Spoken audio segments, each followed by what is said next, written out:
আকাশবাণী কলকাতা স্থানীয় সংবাদ পড়ছি নমামি বসু রুদ্র। প্রথমে বিশেষ খবর।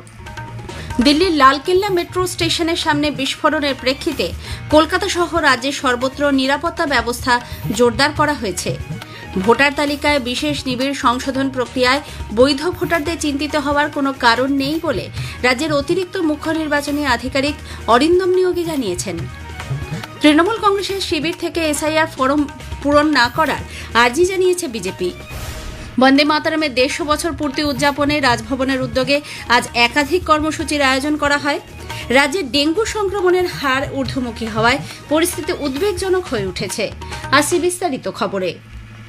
দিল্লির লালকেল্লা মেট্রো স্টেশনের কাছে সন্ধে 7টা নাগাদ 3টি গাড়িতে বিস্ফোরণ হওয়ায় দেশজুড়ে তীব্র চাঞ্চল্যের সৃষ্টি হয়েছে। বেশ কয়েকজনের মৃত্যুর আশঙ্কা করা হচ্ছে।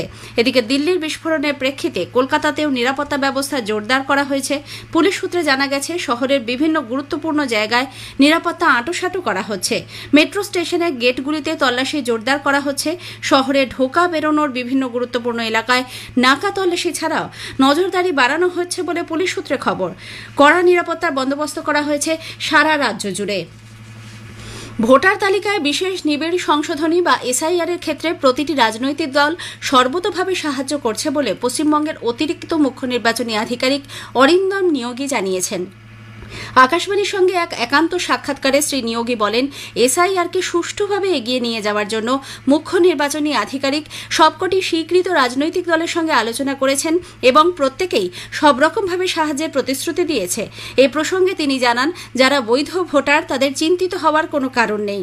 এই প্রক্রিয়া চালানো হচ্ছে কেবলমাত্র অবৈধ ভোটার এবং যারা অন্যত্র চলে গেছেন কিংবা মৃত তাদের নাম বাদ দেওয়ার জন্য। প্রতিটি স্বীকৃত রাজনৈতিক দল কিন্তু সর্বতোভাবে সহযোগিতা করছেন। এখনো অবধি কোনো অসহযোগিতা কোনো রাজনৈতিক দলের পক্ষ থেকে কিন্তু পাওয়া যায়নি। আমরা নিশ্চিত যে আগামী দিনেও তারা সহযোগিতা করবেন। এবং এটা বলে রাখা ভালো যে গণতন্ত্রের মূল স্তম্ভগুলির মধ্যে একটি হচ্ছে রাজনৈতিক দল। তাদের ছাড়া কিন্তু গণতন্ত্র সম্ভব নয়। তারা অসহযোগিতা করলে কিন্তু কোনো রকম গণতন্ত্রের কোনো রকম কাজই করা অসম্ভব। ভোটার তালিকায় বিশেষ নিবিড় সংশোধনী বা এসআইআর নিয়ে আগামী 12ই নভেম্বর প্রচারিত হবে একটি বিশেষ আলোচনা। অংশ নিয়েছেন পশ্চিমবঙ্গের অতিরিক্ত মুখ্য নির্বাচনী আধিকারিক অরিন্দম নিয়োগী। তাঁর সঙ্গে কথা বলেছেন সন্দীপন দাশগুপ্ত। অনুষ্ঠানটি শোনা যাবে রাত 9:30 থেকে গীতাঞ্জলি প্রচার তরঙ্গে এবং ডিটিএইচ পরিষেবায়। তৃণমূল কংগ্রেসের শিবির থেকে এসআইআর ফর্ম পূরণ না করানোর আর্জি জানিয়েছে বিজেপি। কলকাতায় আজ এক সাংবাদিক বৈঠকে বিরোধী দলনেতা শুভেন্দু অধিকারী অভিযোগ করেন, শাসক দলের শিবিরে আবেদনপত্র ভুলভাবে পূরণ করা হচ্ছে। এর ফলে তা বাতিল হয়ে যাওয়ার সম্ভাবনা রয়েছে। এদিকে রাজ্যে সম্প্রতি কয়েকটি মৃত্যু প্রসঙ্গে বিরোধী দলনেতা বলেন, পরিকল্পিতভাবে এই ঘটনাগুলির জন্য এসআইআরকে দায়ী করছে তৃণমূল কংগ্রেস। সংশোধিত নাগরিকত্ব আইনের আওতায় প্রতিবেশী কয়েকটি দেশ থেকে আসা সংখ্যালঘু হিন্দুদের নাম এসআইআর এর মাধ্যমে ভোটার তালিকায় অন্তর্ভুক্ত করতে কলকাতা হাইকোর্টে একটি জনস্বার্থ মামলা দায়ের হয়েছিল। আদালত তা খারিজ করে দিয়ে বলেছে, জনস্বার্থ মামলার মাধ্যমে এই বিষয়টির নিষ্পত্তি হওয়া সম্ভব নয়।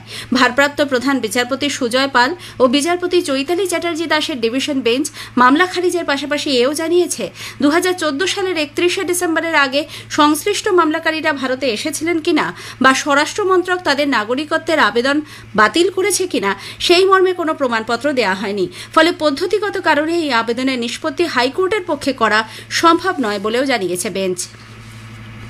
প্রতিবেশী কয়েকটি দেশ থেকে আসা উদ্বাস্তু, মতুয়া এবং শরণার্থীরা ভোটার, আধার বা রেশন কার্ড থাকলেই দেশের নাগরিকত্ব পাবেন না। এজন্য সংশোধিত নাগরিকত্ব আইনে নিয়ম মাফিক আবেদন করতে হবে বলে কেন্দ্রীয় প্রতিমন্ত্রী শান্তনু ঠাকুর জানিয়েছেন। কলকাতায় আজ এক সাংবাদিক বৈঠকে তিনি বলেন, বিভিন্ন সংশোধনীর ফলে সিএএ আইনকে ঘিরে বহু জটিলতা সৃষ্টি হয়েছিল। তবে 2019 সালে নরেন্দ্র মোদী সরকার পূর্বের সব সিদ্ধান্তকে সংশোধন করে সার্বিকভাবে সংশোধিত নাগরিকত্ব আইন প্রণয়ন করেন। এর ফলে উদ্বাস্তুরা অতি সহজেই নাগরিক হতে পারবেন। আমি বিশেষ করে উদ্বাস্তু সমাজ, মতুয়া সমাজ এবং ওপার বাংলা থেকে আগত সকলকে সিএ অ্যাপ্লিকেশন করার জন্য আমি আবেদন করব, যাতে তারা ভারতবর্ষের সিটিজেনশিপ পায়। এই যে যারা বলছে যে ভোটার কার্ড, আধার কার্ড, রেশন কার্ড থাকলে সিটিজেন, আমি এটা মনে করি যে এইগুলো সব একটা মার্কেট গরম করা বা রাজনৈতিক প্রোপাগান্ডা তৈরি করা ছাড়া আর কিছু নয়। 100 দিনের কাজ প্রকল্পে কলকাতা হাইকোর্ট কেন্দ্রকে কাজ শুরু করার নির্দেশ দেওয়ায় মুখ্যমন্ত্রী মমতা ব্যানার্জি সন্তোষ প্রকাশ করেছেন। দ্রুত এই কাজ শুরু করার দাবিও জানান তিনি। গত মাসে উত্তরবঙ্গে প্রবল দুর্যোগে ব্যাপক ক্ষয়ক্ষতির পর সেখানকার বর্তমান অবস্থা নিয়ে মুখ্যমন্ত্রী আজ শিলিগুড়ির উত্তরকন্যায় প্রশাসনিক আধিকারিকদের সঙ্গে বৈঠক করেন। তিনি অভিযোগ করেন, বিপর্যয় মোকাবিলায় কেন্দ্রীয় সরকারের পক্ষ থেকে কোনো সাহায্য মেলেনি। এদিকে বিরোধী দলনেতা শুভেন্দু অধিকারী বলেছেন, বিপর্যয় মোকাবিলার টাকা নিয়ে মুখ্যমন্ত্রী রাজনীতি করছেন।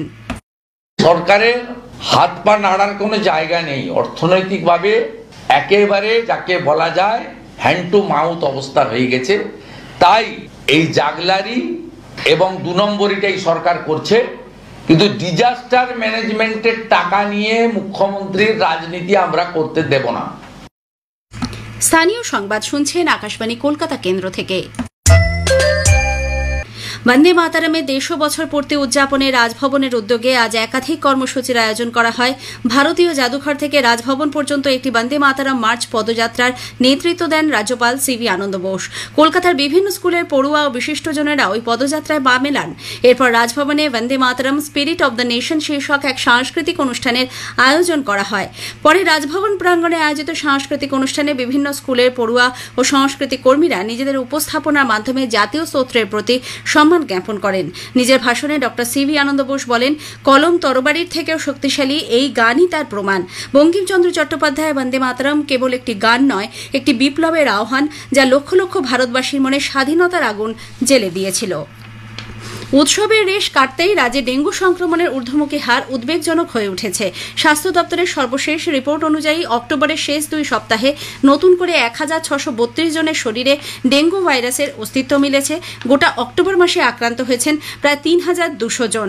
স্বাস্থ্য দপ্তর সূত্রে খবর, ডেঙ্গু সংক্রমণের নিরিখে শীর্ষে রয়েছে উত্তর 24 পরগনা জেলা।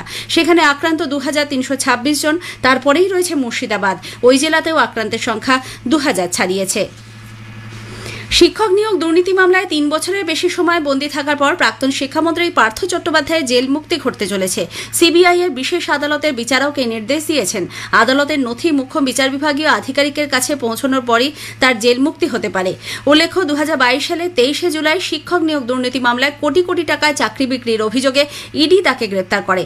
সেই মামলায় আগেই শীর্ষ আদালতে জামিন পেয়েছিলেন তিনি।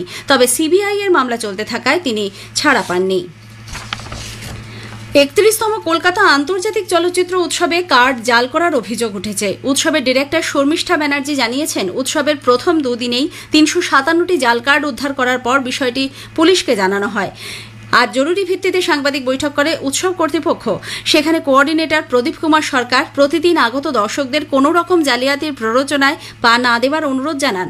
কে কোন উদ্দেশ্যে এরকম ঘটনা ঘটাচ্ছে সে বিষয়ে সন্দেহ প্রকাশ করেন শর্মিষ্ঠা ব্যানার্জি। প্রচুর স্পেসিমেন মানে আমাদের হাতে প্রচুর জমা পড়ছে প্রতিদিন এই ভুয়ো কার্ডগুলো।